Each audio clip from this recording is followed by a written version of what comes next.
So a new update has dropped for Battlefield.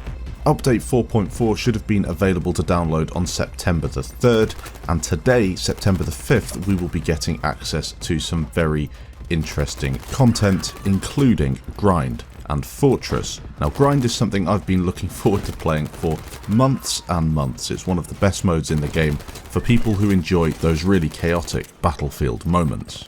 In this video, I'm going to go through what I thought of the patch, whether I thought it was a good one, a bad one, what it means for Battlefield, and also some of the things that we will be seeing in the upcoming content drop today, and what you can be doing in the game over the next few weeks before we see Update 4.5.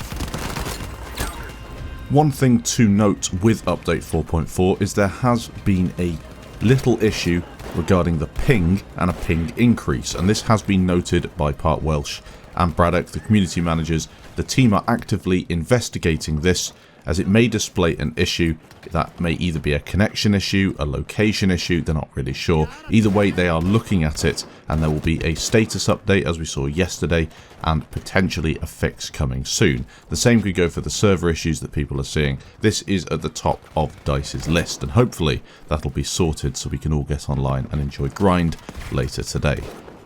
So as you know, with Update 4.4 we had two new maps drop, Lofoten Islands and Province.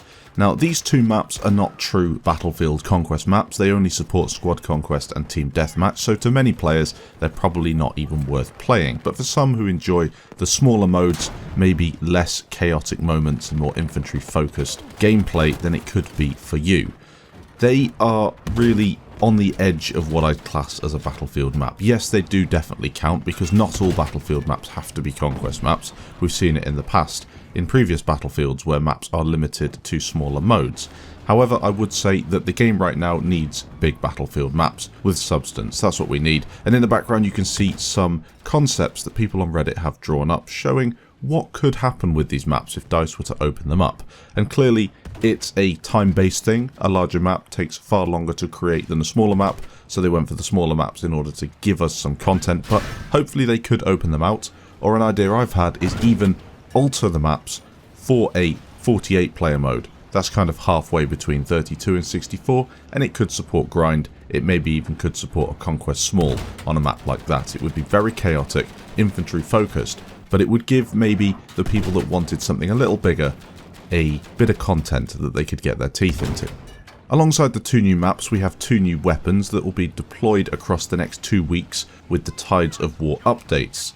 Today we will see the introduction of the Panzerbusch 39, and then in a few weeks it will be the Breda M1935 PG. Apologies if I've got any of the pronunciations of those wrong. We've also got a max career rank increase to 500.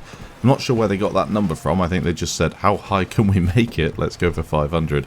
So that'll be fun to see how many people can get there. I think it will take you around 2,000 hours of normal gameplay to get there. So quite the challenge for anyone who wants to try and achieve it. Hopefully there will be some big rewards along the way at different intervals, but we'll have to wait and see.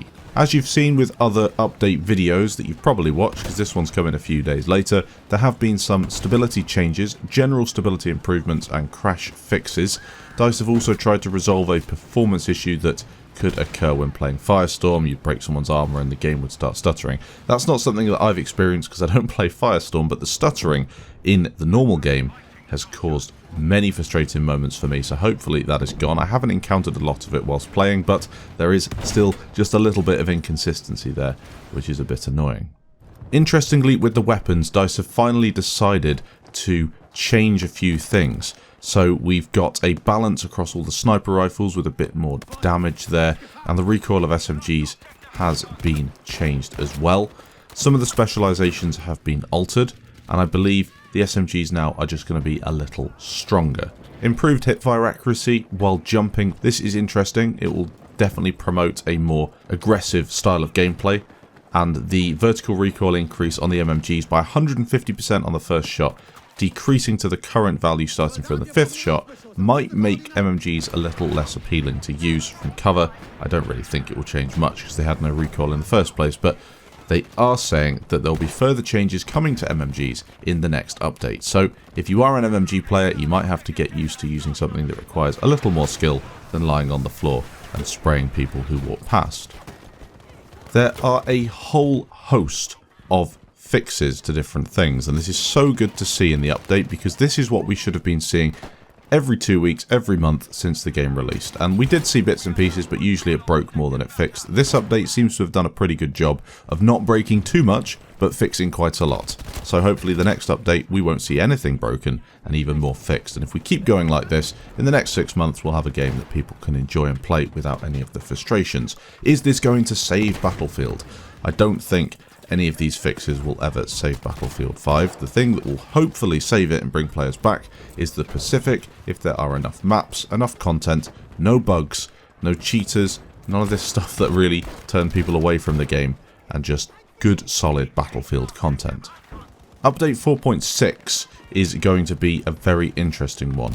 We will see the new map, Operation Underground.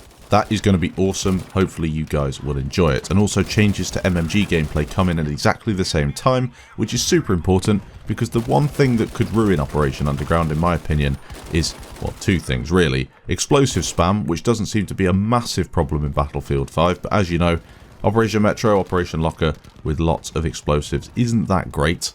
And then, of course, MMGs. Being able to bipod in corridors and hold down virtually the entire map with these MMGs would suck, so having some changes, maybe making them less effective at doing that, still pretty good but requiring more skill, could be exactly what we need. They also say further improvements to game performance and stability will be around the corner. I'm hoping that they can keep improving this, making the game run better for everyone who plays it. As for Chapter 4 Defying the Odds week number 11, a clear direction. This is what you'll be seeing when you log in to Battlefield today. Now, of course, you can get the new anti-material rifle for the Recon class. Essentially, it's the Boys AT. You've also got access to Squad Conquest, Fortress, and Grind. This is what you'll need to play in order to get the new anti-material rifle and rank up your Tides of War Chapter 4 XP. As I said, you've got Grind coming back with Twisted Steel, Narvik, Rotterdam, and Devastation. One of the best modes in the game. And then you have Fortress as well, which is quite fun with Hamada and Devastation. Some of the tasks that you need to undertake are pretty simple, straightforward, objective-based, playing these new modes.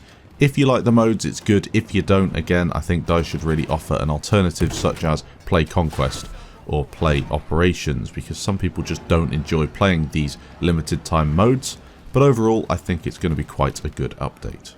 One thing I just want to touch on before I finish this video is this little Reddit post in the background. Somebody put together a selection of images showing the new map that we've got.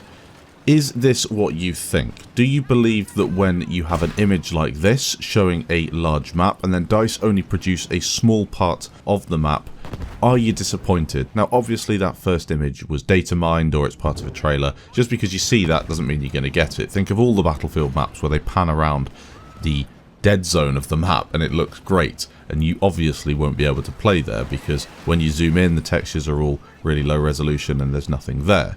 The map is focused in the center. But do you feel as if these two new maps should have been large conquest maps? Would you have taken maybe one large conquest map as opposed to two smaller maps? Do you think DICE will change this in the future and go for two larger maps and expand on Lofoten and Province? Or do you feel as if they're just going to stick with what they've got and focus all of their efforts on the new Pacific update? To be honest, I'm on the fence. I quite enjoy the fact that DICE aren't scared to bring out smaller maps. I feel as if it would have been nice if we had two large conquest maps and two smaller maps. Therefore you're catering to everybody, or maybe just one smaller map like a Zebra Tower-esque map where it's just focused on infantry gameplay on a smaller map, but that's clearly what it was designed for, instead of having a map that clearly could be used for conquest like the Lofoten Islands. It's clearly large enough if the effort was put in there, and same with Province. But I don't know, it's one of those where I think you have to make up your own mind and give your own opinion. So let me know in the comments. Thanks for watching. Hopefully you enjoy Battlefield, playing it today with the new update, and I'll catch you in the next video.